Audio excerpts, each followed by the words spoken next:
Et aujourd'hui, nous allons faire la deuxième partie. Et nous remercions le Seigneur de nous avoir visité dimanche dernier. On avait commencé avec le prophète Osée, le prophète d'amour. Et aujourd'hui, nous allons essayer de voir le prophète Joël, qui est le prophète de la Pentecôte. Et peut-être pour le prophète Amos aussi, qui est le prophète de la justice. Amen. Merci Seigneur. Alléluia. Nous allons lire à partir de Joël chapitre 1. On va lire le premier verset, peut-être jusqu'au verset 7. Et puis après on va lire Joël 2, 28 à 29 peut-être. 28 jusqu'au verset 32. Joël chapitre 1, à partir du premier verset. La Bible dit: la parole de l'Éternel qui fut adressée à Joël, fils de Pétuel. Écoutez ceci, vieillards, prêtez l'oreille, vous tous habitants du pays. Rien de pareil est-il arrivé de votre temps ou du temps de vos pères? Racontez-le à vos enfants, et que vos enfants le racontent à leurs enfants, et leurs enfants à la génération qui suivra. Ce qu'a laissé le gazam, la sauterelle l'a dévoré. Ce qu'a laissé la sauterelle, le gélec l'a dévoré. C'est plusieurs variantes des sauterelles en fait, des sauterelles en fait. Que ce soit gélec, que ce soit asile. Ce qu'a laissé le gélec, le asile l'a dévoré. Verset 5. Réveillez-vous, ivrognes, et pleurez, vous tous, buveurs de vin, gémissez, parce que le mot vous est enlevé de la bouche, car un peuple est venu fondre sur mon pays, puissant et innombrable. Il a les dents d'un lion, les mâchoires d'une lionne. Il a dévasté ma vigne, il a brisé mon figuier, il a dépouillé, abattu. Les rameaux de la vigne ont blanchi. On va lire Joël 2, 28 jusqu'au verset 32. Que le Seigneur nous épargne de sauterelles. Vous savez, les sauterelles, c'est une image de ces fléaux qui viennent pour envahir les enfants de Dieu, pour dévaster les enfants de Dieu. Que le Seigneur nous épargne de cela. C'est pour cela que le Seigneur aujourd'hui appelle son peuple à la repentance pour que cela n'arrive pas. Et la promesse après la repentance, ce que nous allons lire. Joël 2, verset 28 à 32. Après cela, après toutes ces choses, je répandrai mon esprit sur toute chair. Vos fils et vos filles prophétiseront. Vos vieillards auront des songes et vos jeunes gens des visions. Même sur les serviteurs et sur les servantes, dans ces jours-là, je répandrai mon esprit. Je ferai paraître des prodiges dans les cieux et sur la terre, du sang, du feu et des colonnes de fumée. Le soleil se changera en ténèbres et la lune en sang avant l'arrivée du jour de l'Éternel. Le jour de l'Éternel, c'est le jour où le Seigneur reviendra. C'est pour cela que nous voulons être prêts aujourd'hui. De ce jour grand et terrible, alors quiconque invoquera le nom de l'Éternel sera sauvé. Le salut sera sur la montagne de Sion et à Jérusalem, comme a dit l'Éternel, et parmi les réchappés que l'Éternel appellera. Seigneur Jésus-Christ, nous te remercions, Seigneur, pour ta parole. Nous te remercions, Seigneur, pour ton peuple qui est là aujourd'hui, pour l'Église. Nous te remercions, Seigneur Jésus-Christ, parce que aujourd'hui tu as manifesté encore ta volonté dans nos vies. Aujourd'hui, Seigneur, nous pouvons, Seigneur Jésus-Christ, te louer, t'adorer, parce que tu es venu encore pour nous parler, nous restaurer. Tu es venu pour nous délivrer, Seigneur Jésus-Christ. En ton nom puissant, nous avons prié au nom de Jésus-Christ. Nous disons Amen. Amen. Alléluia. Amen. Joël appelle le peuple à la repentance et à la conversion. La repentance, je voudrais saluer aussi Sœur Labrador qui est là. Sois bénie, ma sœur. Amen. Joël appelle le peuple à la repentance et à la vraie conversion. La repentance permet à ce que le Seigneur nous protège contre cette plaie. La repentance permet à ce que le Seigneur protège notre maison. La repentance permet à ce que le Seigneur protège notre ville, notre église, notre nation. Si on s'humilie, si on prie, si on se met en accord d'un même esprit, on comprend la pensée de Dieu et le Seigneur vient pour nous protéger. Aujourd'hui, je parlais avec ma femme dans la voiture et je lui ai dit que nous sommes arrivés dans une période qui est très compliquée, très dure. On voit de plus en plus des chrétiens qui n'arrivent pas à se pardonner. Des chrétiens qui se mettent en colère entre eux. Les cœurs des gens sont devenus très très durs. Qui va faire le premier pas? Qui va prendre son téléphone et appeler cette personne qui lui a mal parlé? Cette personne qui dit des choses sur lui ou sur elle? Qui est cette personne qui va s'humilier pour défier le diable? Pour dire à l'ennemi que celui-là, celle-là, c'est mon frère, c'est ma soeur. Et c'est pas toi qui vas nous séparer. Et c'est cette personne-là qui a réellement le cœur de Dieu.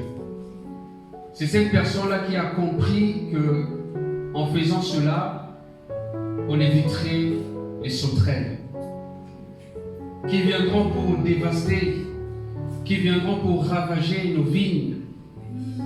Tout ce que vous avez planté, tout ce que vous avez arrosé, vous avez transpiré pendant toutes ces années.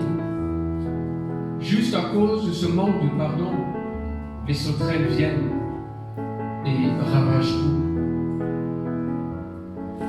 Comme une armée qui vient pour détruire les enfants de Dieu. Cette armée diabolique, Seigneur, aide-moi à comprendre ta volonté. Aide-moi, Seigneur Jésus-Christ, à être cette personne qui sera une bénédiction pour cette génération. Le message prophétique, pour comprendre cela, il faut d'abord comprendre le principe de l'humilité. Parce que quand on n'est pas humble, on ne peut pas pénétrer la pensée de Dieu. Et Dieu ne peut pas te parler.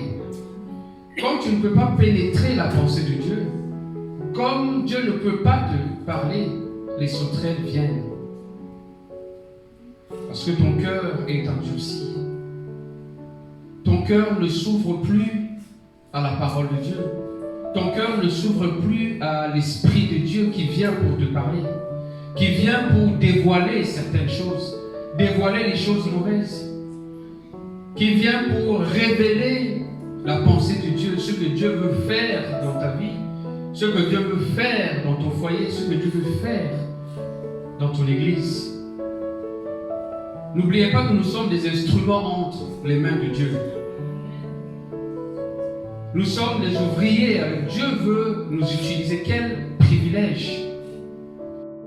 On peut dire aussi qu'il y a des conversions qui sont radicales. La personne écoute la parole de Dieu, obéit à la parole de Dieu. Le Saint-Esprit vient en elle et la personne change complètement. Et cette personne-là est prête pour être utilisée par Dieu. Remarquez, certaines personnes peuvent faire 20 ans à l'église, mais ils n'avancent pas avec le Seigneur. Et d'autres viennent à peine quelques mois, ils avancent. Pourquoi? Parce qu'ils ont fait le travail avec leur cœur. Ils ont fait le travail avec leurs pensées. Comme j'avais dit dimanche dernier, c'est dans nos pensées que nous communiquons avec Dieu. C'est avec notre cœur que nous communiquons avec les gens. Alléluia.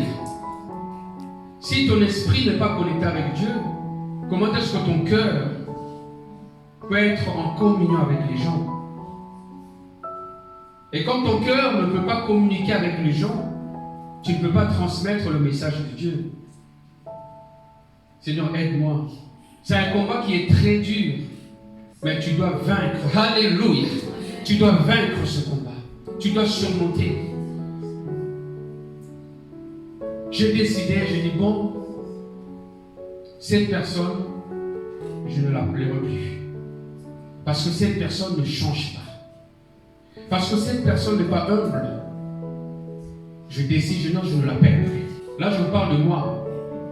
Et après une semaine, je n'arrive pas. Le Saint-Esprit me parle. Tu dois faire le premier pas. Mais j'ai raison. Non, tu dois faire le premier pas. Quand on est chrétien, tu peux avoir toutes les raisons du monde. Mais tu dois toujours faire le premier pas. Et après une semaine, je pris mon téléphone, j'appelle encore. Et quand tu appelles, tu ne reçois pas ce que tu voulais recevoir. Ça, c'est le premier test. Est-ce que tu vas te décourager? Est-ce que tu vas baisser les bras? Appelle encore une deuxième fois. Écris encore une deuxième fois. Laissons dire Dieu est vivant. Et l'homme a une conscience. La deuxième fois, la conscience de la personne va commencer à travailler. Ah, finalement, le problème, c'est moi. Parce que lui m'a appelé. Lui m'a rappelé. Il m'a rappelé encore. Et moi, je ne fais rien. Et le problème, c'est moi. Et quand tu arrives à ce stade-là, tu comprends que le problème, c'est toi. C'est cette grande porte de bénédiction qui s'ouvre. Parce que tu as détecté où est le problème. Moi, j'ai toujours été comme ça. Je peux me mettre dans cette colère sainte. Mais laisse-moi vous dire, je vais craquer. Pourquoi? Parce que Jésus-Christ m'a affranchi. Je vais craquer et je vais faire ce pas. Si vous faites cela, vous allez éviter les sauterelles qui viennent pour ravager vos vignes. Vous allez éviter cela. Est-ce qu'on peut acclamer Jésus-Christ? Alléluia. Comme quoi nous lisons la parole de Dieu et souvent on ne comprend pas. Les messages prophétiques, il y a toujours des symboles, il y a toujours des images, il y a tout. Quand on regarde ces choses-là, on ne comprend rien. Il y a des bêtes, il y a des choses, il y a plein de choses. Mais ça se résume très simplement. Change ton cœur. Réponds-toi. Dieu est obligé d'utiliser un dragon pour te parler. Tu rêves d'un dragon qui vient, qui crache le feu pour que tu comprennes. Le message de Dieu est très simple. Repends-toi et reviens à moi. Reviens. Tu reviens à Jésus-Christ. Et tu ne verras plus ce dragon qui crache le feu. Seigneur, aide-moi. Les anges viennent, courent et reviennent. Les anges sont là autour de nous. Pourquoi? Tout simplement pour qu'on puisse comprendre que la gloire de Dieu est là. Que Dieu se manifeste au milieu de son peuple, quand son peuple adore, quand son peuple loue, et quand son peuple comprend la vraie conversion. Alléluia. Dans cette plaine, il voit comme une annonce de la venue du jour de l'Éternel. Le jour de l'Éternel, on sait que c'est le retour de Jésus-Christ, mais c'est aussi le jugement dernier. C'est aussi le jugement. Et on ne sait pas quand est-ce que Jésus-Christ va revenir. Peut-être tu te dis aujourd'hui que j'aurai le temps de régler cette situation avec mon frère, avec ma soeur. Laissons dire, vous n'aurez jamais le temps si vous ne le faites pas aujourd'hui. Si vous ne décidez pas, dis à ton voisin le pouvoir de l'homme. Le pouvoir de l'homme, c'est de décider. Voilà. C'est ça, c'est le pouvoir que tu as de prendre une décision pour faire les bonnes choses, de prendre les bonnes résolutions. C'est à toi que tu as ce pouvoir-là. Aujourd'hui, je vais décider de me préparer. Aujourd'hui, je vais décider de servir le Seigneur. Je vais décider d'être prêt. Il y a plusieurs choses, plusieurs paramètres autour de toi qui peuvent t'empêcher pour pénétrer réellement la pensée de Dieu, pour comprendre ce que le Seigneur veut faire dans ta vie. Mais il y a un secret que je vais vous donner pour éloigner toutes ces choses.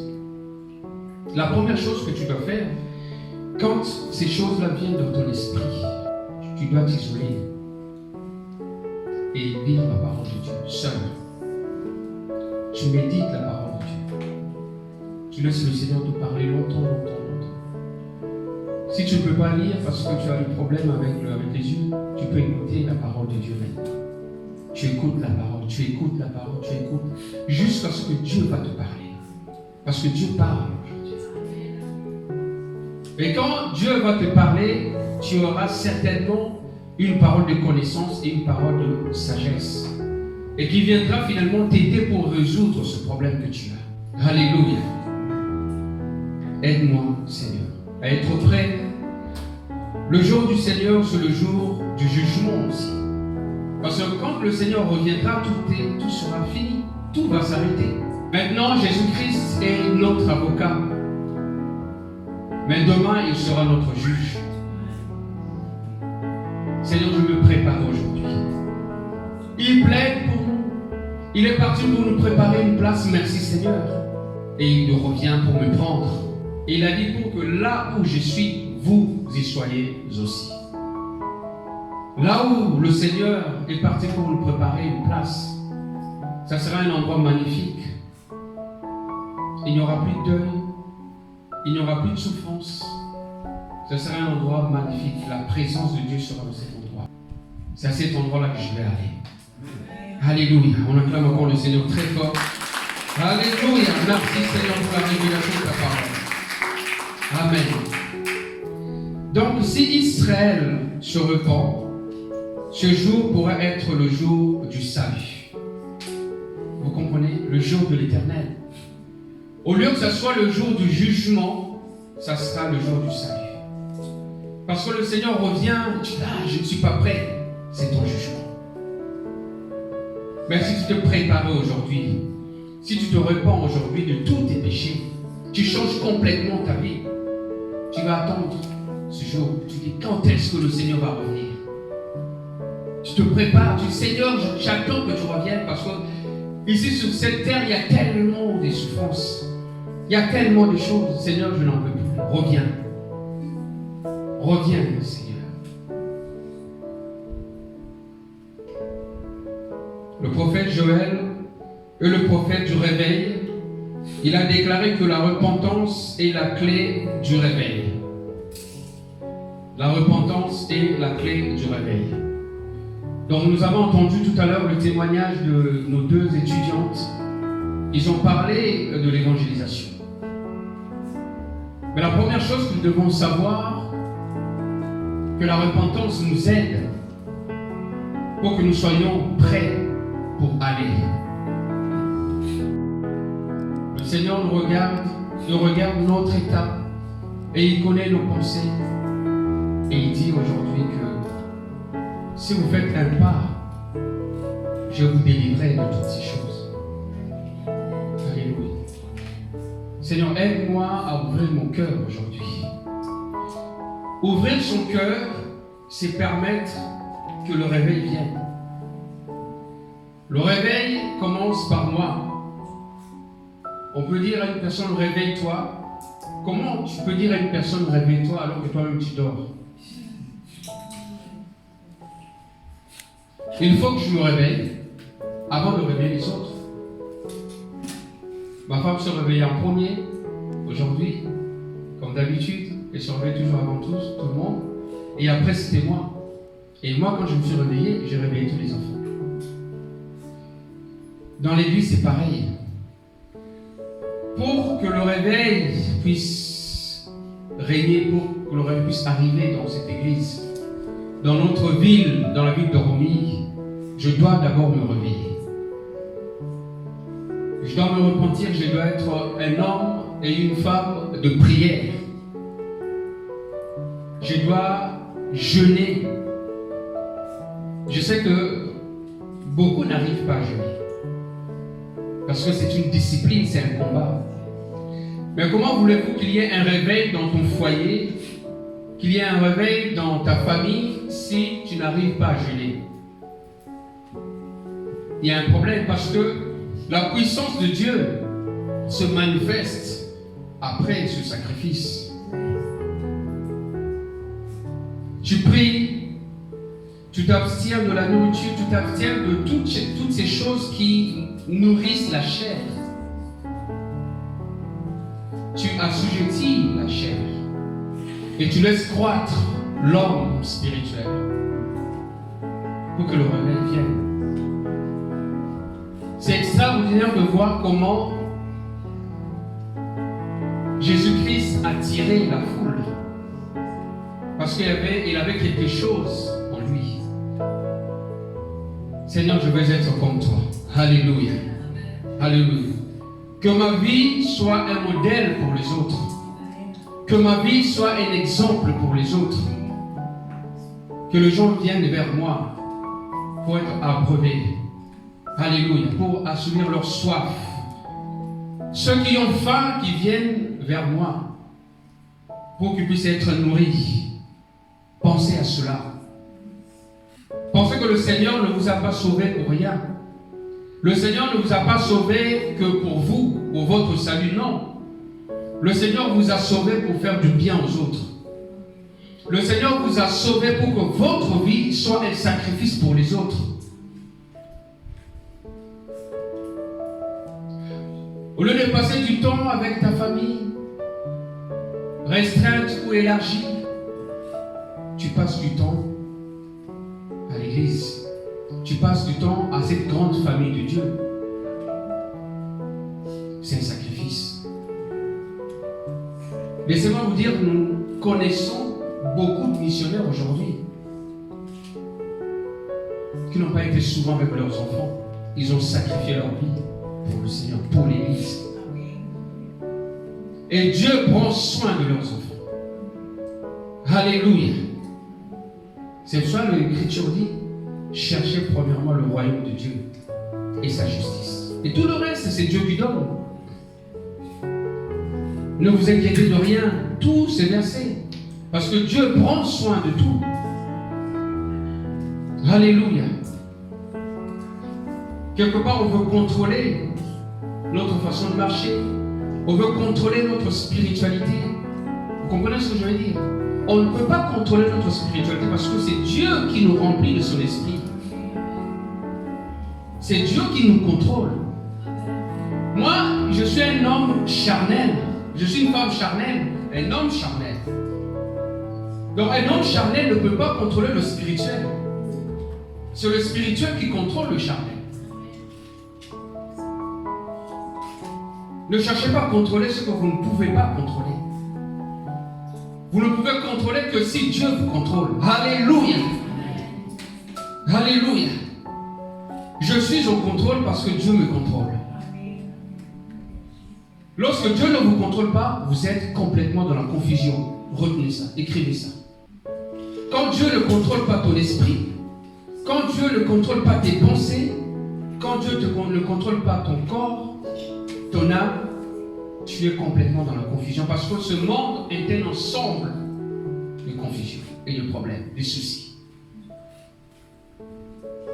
Le monde nous miroite certaines choses, mais si vous regardez derrière, il y a tellement de choses qui sont pourries.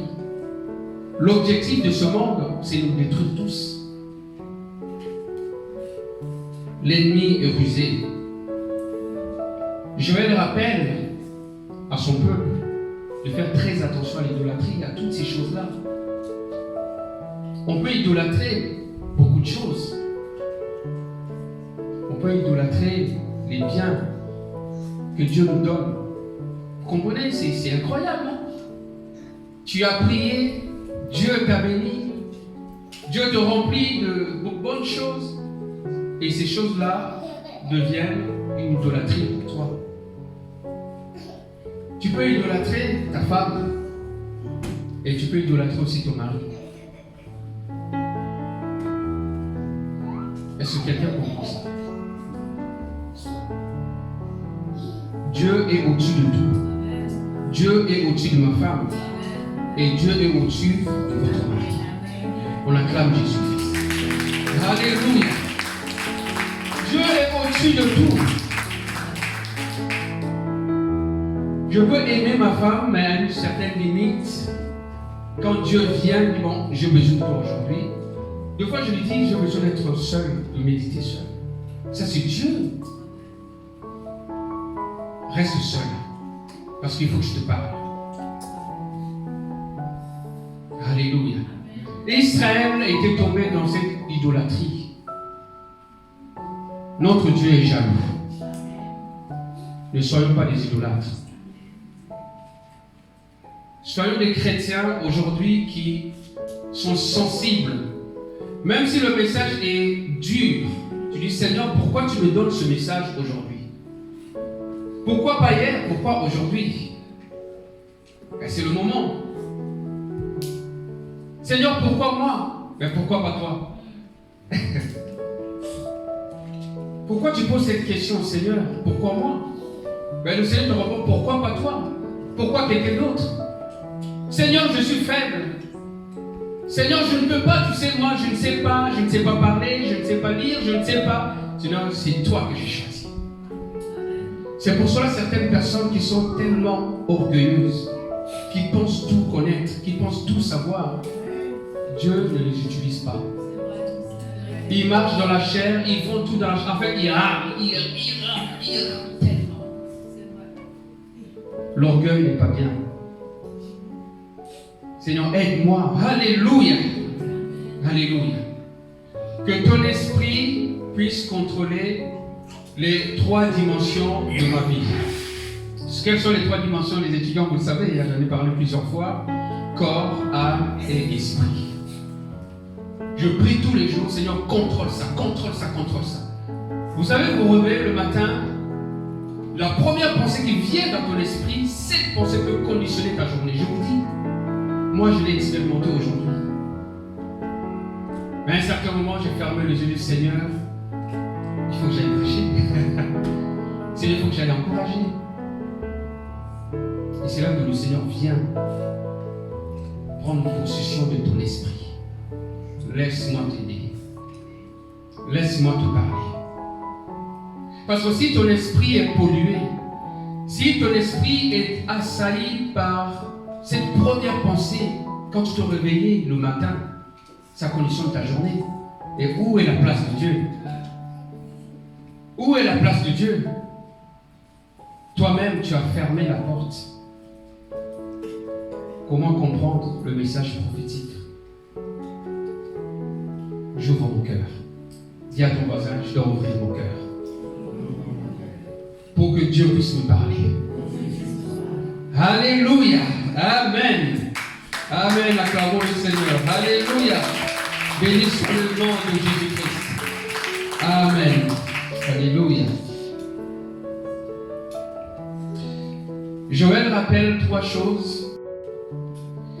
Et je vous avais dit que l'avertissement de Dieu, quand Dieu avertit, signifie que Dieu nous aime.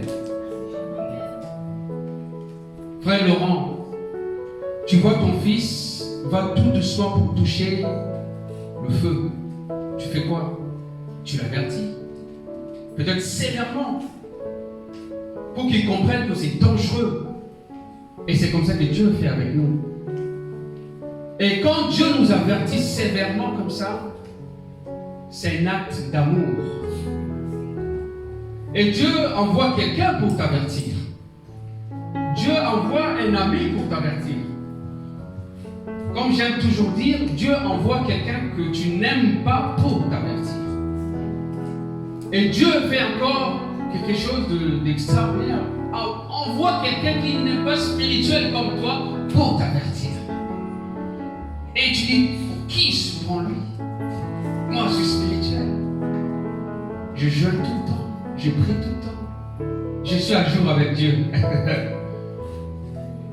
Mais Dieu envoie cette personne-là que tu penses qu'elle n'est pas spirituelle pour t'avertir. Pourquoi? Parce que Dieu veut que tu puisses t'humilier. Vous avez déjà remarqué que certaines personnes écoutent que les grands hommes, les grands missionnaires. Quand un grand missionnaire parle, quand un homme renommé parle, oui, Dieu va parler.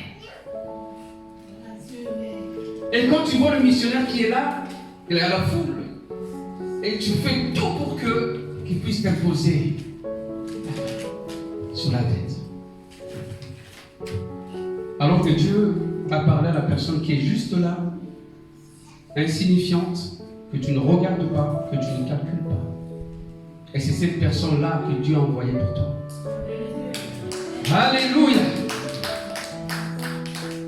Tu veux comprendre comment Dieu parle? Ton cœur et ton esprit, conditionnés par Dieu. Voilà nous, comment nous nous conditionnons nous-mêmes. Je veux que ce soit cette personne-là qui prie pour moi. Mais Dieu ne lui a pas parlé. Toi, tu veux, mais Dieu ne veut pas que ce soit cette personne. C'est pour ça que peut-être tes prières ne sont pas exaucées. Tu es enthousiaste parce que c'est Sœur Guessane qui t'a dit, tu es un homme de prière. Ah, là, tu es en feu. Si ce n'est pas Sœur Guessane, tu es froid. Dieu n'a pas parlé. Dis à ton voisin, Seigneur, purifie mes oreilles.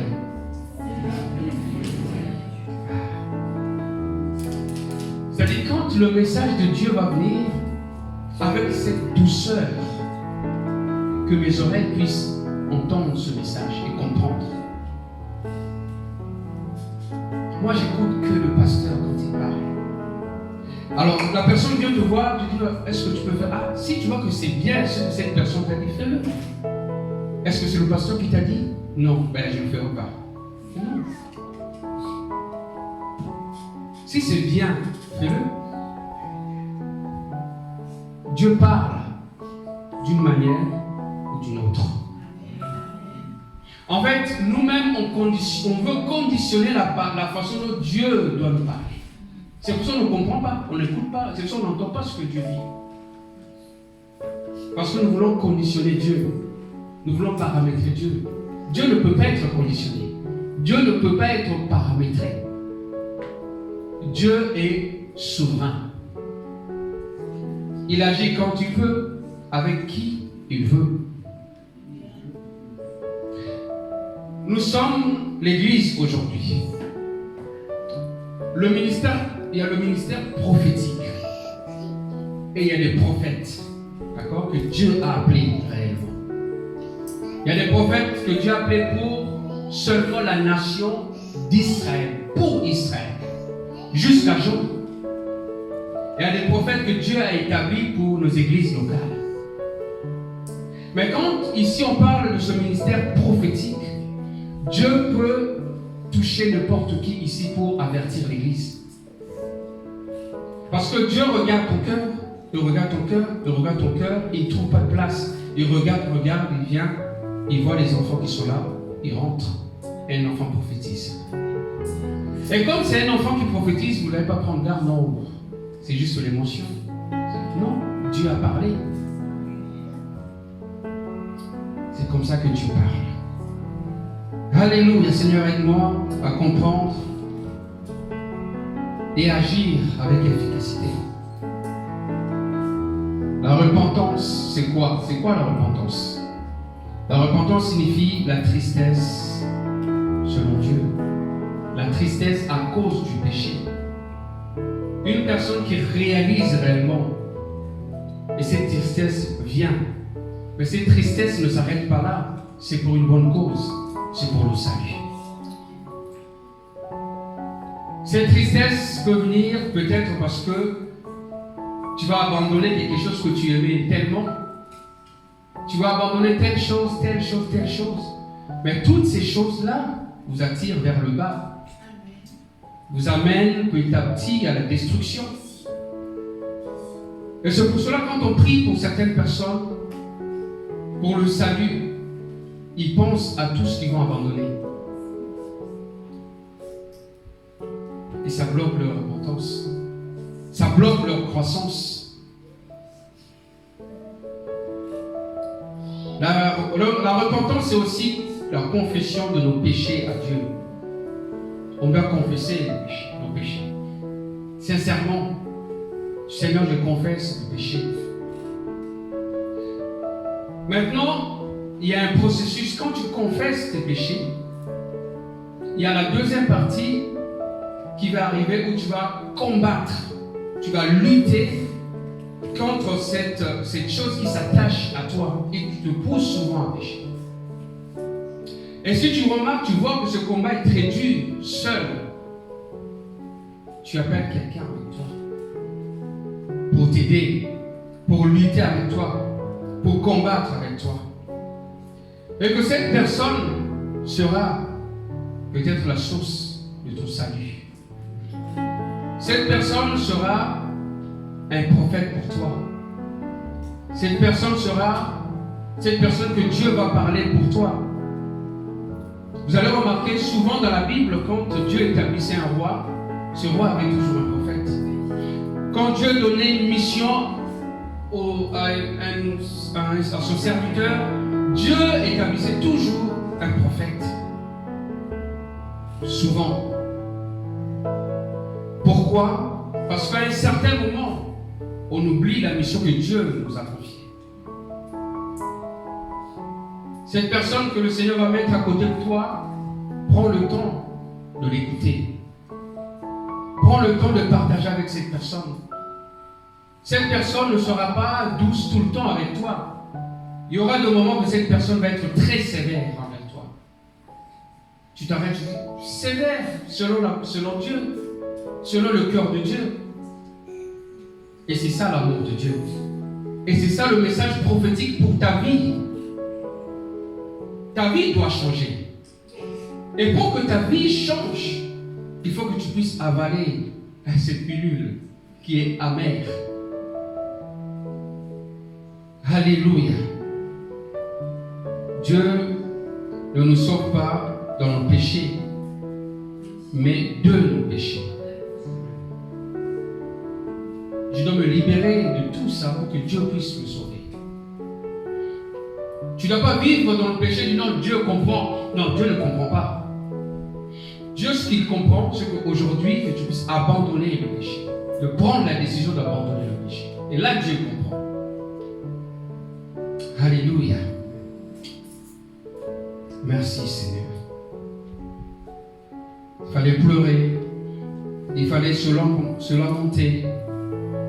Joël, le prophète Joël les a encouragés à la lamentation et au deuil. Pour que Dieu puisse agir. S'il faut pleurer, il faut pleurer.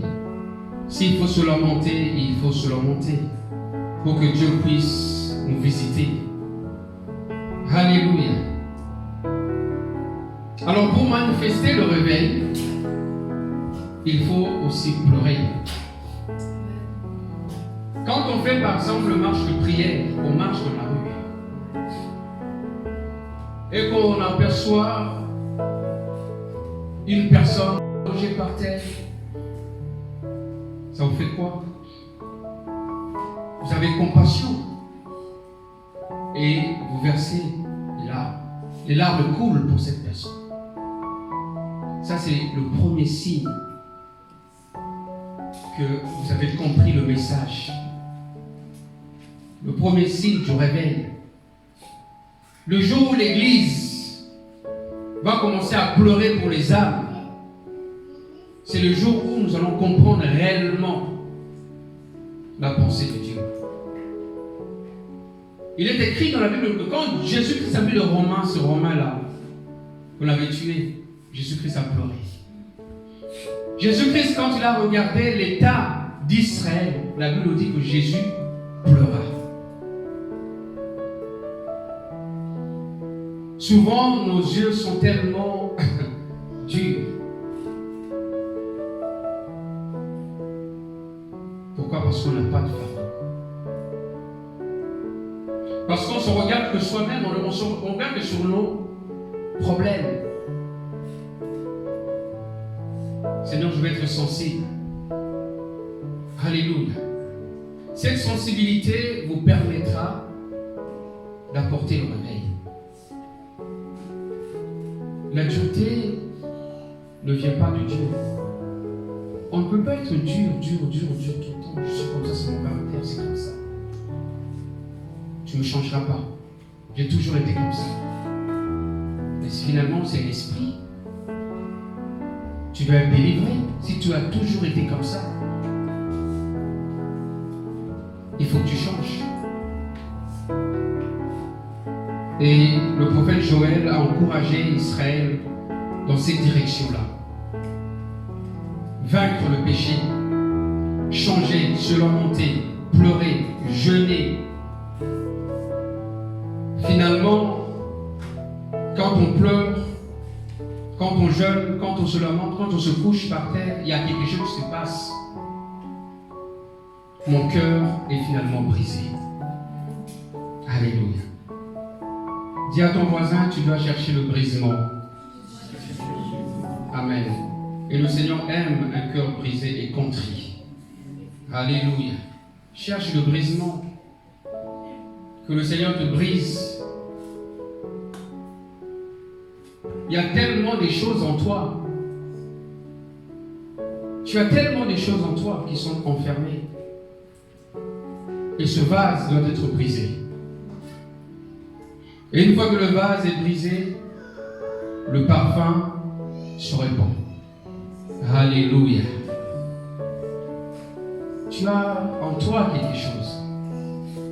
Nous avons tous reçu quelque chose. Et les gens pensent que tu es un méchant, tu es une méchante. Non. C'est juste que ton cœur est fermé. C'est juste que ton esprit n'est plus connecté à Dieu. Et le parfum qui est en toi, cette richesse qui est en toi, reste au-dedans de toi. Fais un effort. Ne fais pas un sourire forcé. Tu fais un vrai sourire. Alléluia. Fais un vrai sourire. Sois vrai. Sois réel. C'est ça l'évangile. C'est ça le réveil. Je me suis réveillé, je suis allé visiter une personne. Je ne donnerai pas les détails. Quand je suis allé visiter cette personne-là, ma femme était avec moi, on est arrivé. Dès qu'on est entré dans son appartement, notre cœur a changé, notre bébé. Il souffre. La position dont on avait trouvé la personne du Seigneur, isolé, seul, ses pensées étaient partout. Son seul ami était sur l'écran de télé qui était là, qui le soulageait. Et quand on est arrivé, la première chose qu'on a fait, on a pris un ventilateur, on a mis dans sa maison. On a commencé à faire le ménage. On a nettoyé le sol, on a nettoyé son salon, on a fait la vaisselle, on a sorti les poubelles. On n'a pas ouvert la Bible, hein? Non. On n'a pas exhorté, hein? On n'a pas dit ton cœur est mauvais, repends-toi. Non, on n'a pas dit ça.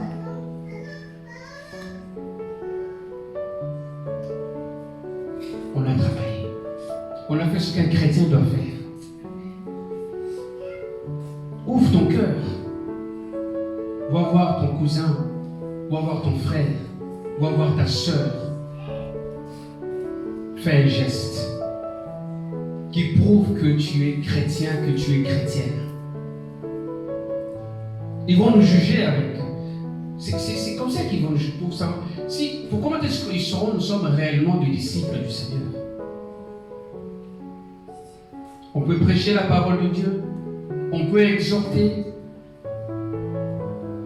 Mais si l'action ne suit pas, la Bible dit que la foi, sans les œuvres, cette foi, elle est morte. Toi qui exhortes tout le temps, tu dois aider aussi. Souvent, les gens qui exhortent n'aiment pas être exhortés. Vous avez déjà remarqué ça? Souvent, les gens qui donnent des leçons n'aiment pas recevoir des leçons. Ça, c'est pas une vie chrétienne, ça. Une vie chrétienne est remplie d'humilité. Et l'humilité est la porte du réveil. Et quand on est humble, on évite les sauterelles dans nos vies. Alléluia. Quelqu'un a compris le message. Alléluia. Amen. Si nous prions seulement pour nous-mêmes, si nous sommes orgueilleux, le diable contrôle nos vies. Mais si on s'ouvre pour les autres et qu'on est humble, Dieu contrôle nos vies. Je sais que cette personne te fait souffrir, je sais. Mais c'est quoi la solution aujourd'hui? C'est quoi ta solution aujourd'hui? Tu veux faire comme cette personne-là? Imagine, cette personne te trompe aujourd'hui. Et pour l'enseigner, je vais faire pareil. Et quand tu fais comme cette personne, ta situation s'empire d'une manière. Après, la personne dit, ah bon, mais celui-là, c'est un chrétien, c'est une chrétienne. Comment est-ce qu'il a fait comme moi? Alors moi, je pensais de ma situation. J'attendais le secours de cette personne. Vous savez, il y a des gens qui méditent. Vous savez, dans la Bible, il dit, il y a des gens qui méditent, les gens méditent de faire mal. Il y a des gens qui méditent cela. Ils savent que tu souffres à chaque fois que tu appuies sur ce bouton rouge. Ils se préparent. Ils disent, demain, je vais appuyer encore sur le même bouton rouge. Il y a des gens comme ça qui se réveillent, ils conditionnent leur vie. Aujourd'hui, quand je me réveillais, avec telle personne, je serai comme ça. Avec telle personne, je serai comme ça. Avec telle personne, je serai comme ça. Tu prépares déjà. Tu prépares déjà ta journée. Mais tu t'es déjà préparé, mais Dieu est où? Où est la place de Dieu dans tout ça? Parce que quand Dieu vient, finalement, il n'y a plus de place. Il s'est déjà préparé. Il s'est déjà conditionné comment est-ce qu'il va passer sa journée. Et tu dis, aujourd'hui je vais aller visiter telle personne. Mais Dieu vient, nous chante, va visiter l'autre personne. Oh non. Alors on fait le débat tout le temps avec mes enfants, une question d'affinité. Moi j'ai pas d'affinité avec l'ange. Non. Affinité ou pas affinité, va voir la personne. On acclame le Seigneur. Alléluia. Affinité, affinité. Je sais que vous parlez français mieux que moi, mais affinité là, moi je ne comprends pas. J'aime tout le monde pareil. Tous les enfants qui sont là, ce sont mes enfants. Amen. Alléluia. Amen. J'aime donner la chance à tout le monde. J'aime que tout le monde puisse prospérer. La Bible dit que un peuple qui... Tu sauras comment répondre. Tu dis, si Jésus-Christ était là, il ferait quoi? Tu te mets à la place de Jésus-Christ.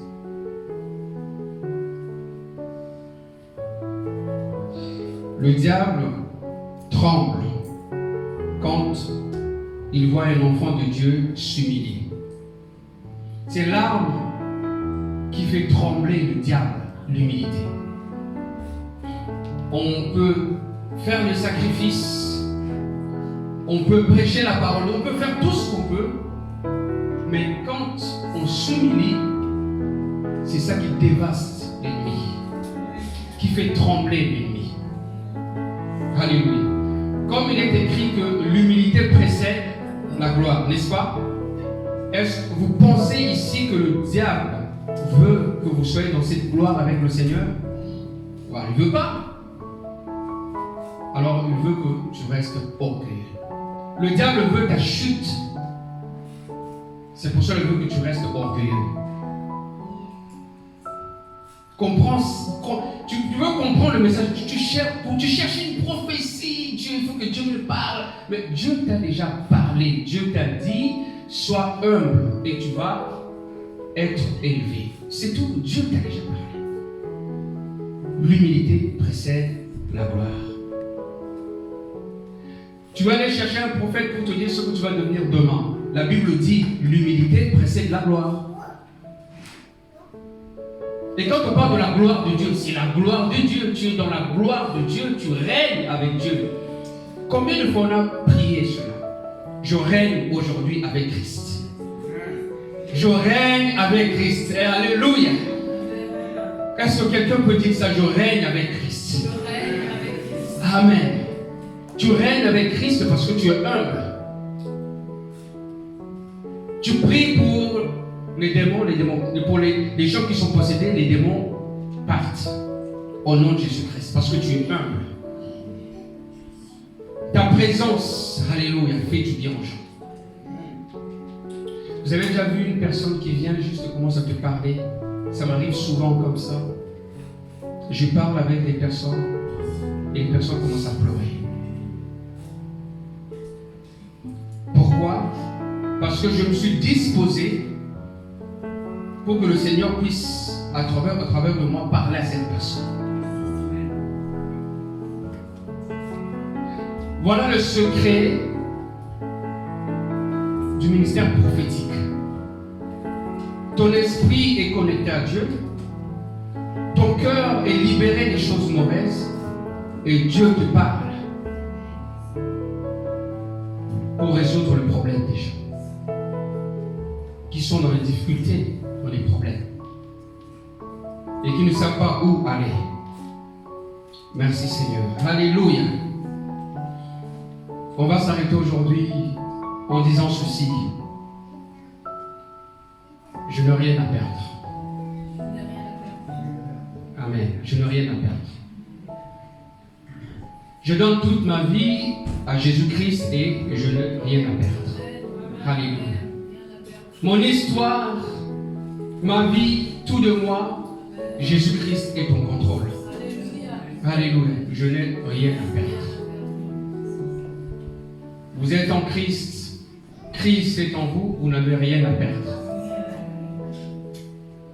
Aujourd'hui, tu dois dire que je suis un agneau. Et je triomphe. Et je n'ai rien à perdre. Je repousse tout ce que le pas de Dieu et je veux marcher avec Jésus-Christ. Je n'ai rien à perdre. Peu importe ce que j'en pense de moi, moi je sais que Christ est avec moi. Et je n'ai rien à perdre. Aujourd'hui, le Seigneur peut éloigner certaines personnes de votre vie pour vous instruire, pour vous enseigner, pour vous révéler certaines choses, pour vous dévoiler certaines choses. Vous n'avez rien à perdre. Vous n'avez rien à perdre.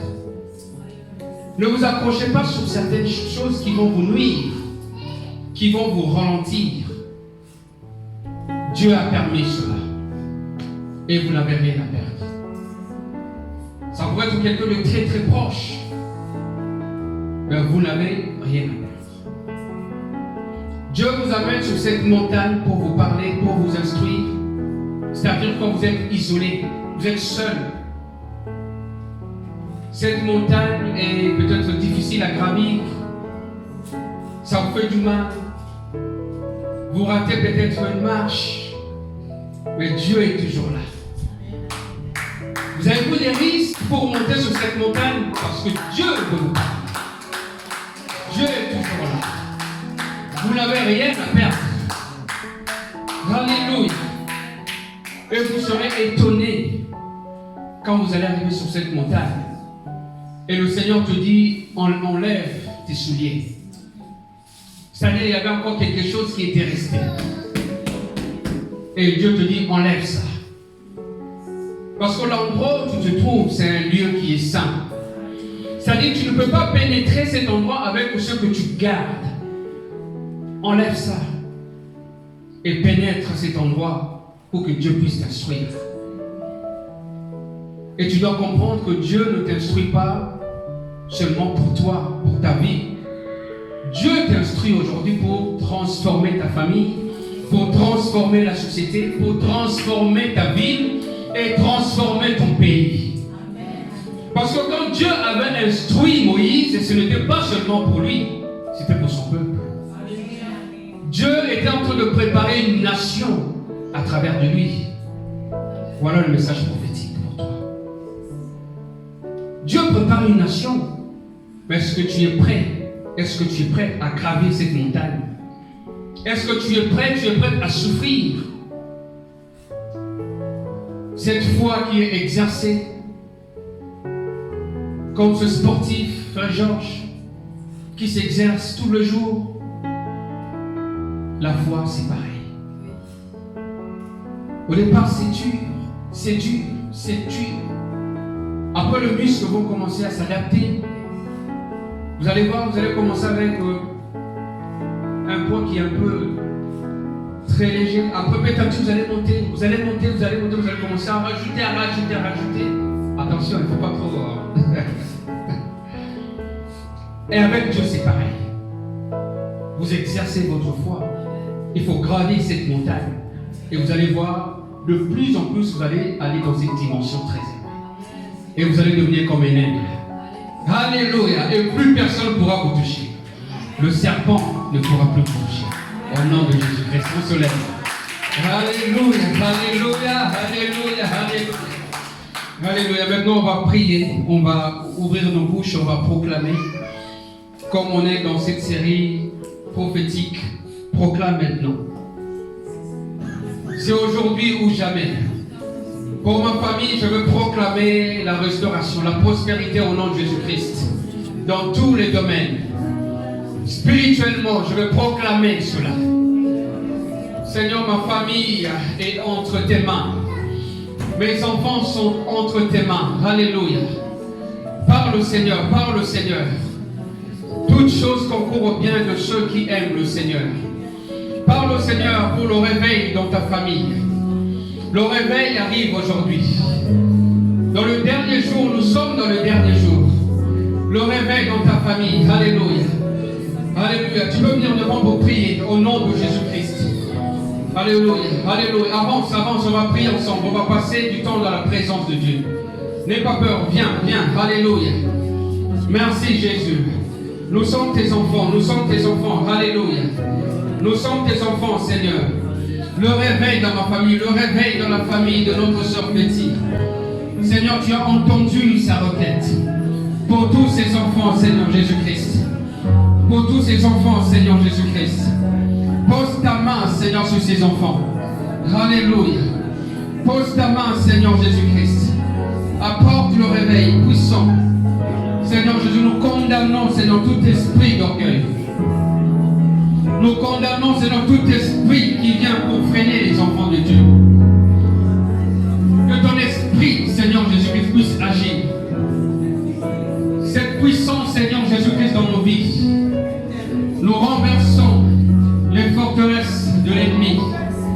Au nom de Jésus-Christ. Élève ta voix. Alléluia. Alléluia. Pénètre maintenant cette intercession prophétique. Prophétise pour tes enfants. Pose ta main, Seigneur, pose ta main. L'ennemi n'a pas de place dans ton foyer. L'ennemi n'a pas de place dans ta vie. L'ennemi n'a pas de place. Au nom de Jésus, tu es victorieux, tu es victorieuse. C'est la restauration aujourd'hui. C'est le rafraîchissement aujourd'hui. Seigneur, je veux apporter le rafraîchissement dans ma vie, dans mon foyer. Cette onction qui coule. Cette onction qui est déversée au nom de Jésus-Christ. Cette onction qui brise le jour. Cette onction qui casse le jour. Alléluia. Je suis la tête et non la queue. Tu n'es pas n'importe qui.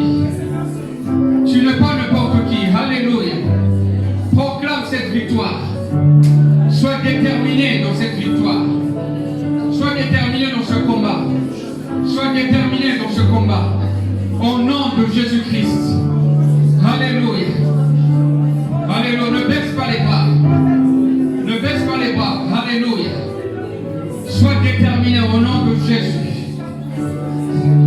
L'ennemi t'a menti longtemps. Mais aujourd'hui, tu as compris que l'ennemi n'est pas puissant comme tu le pensais.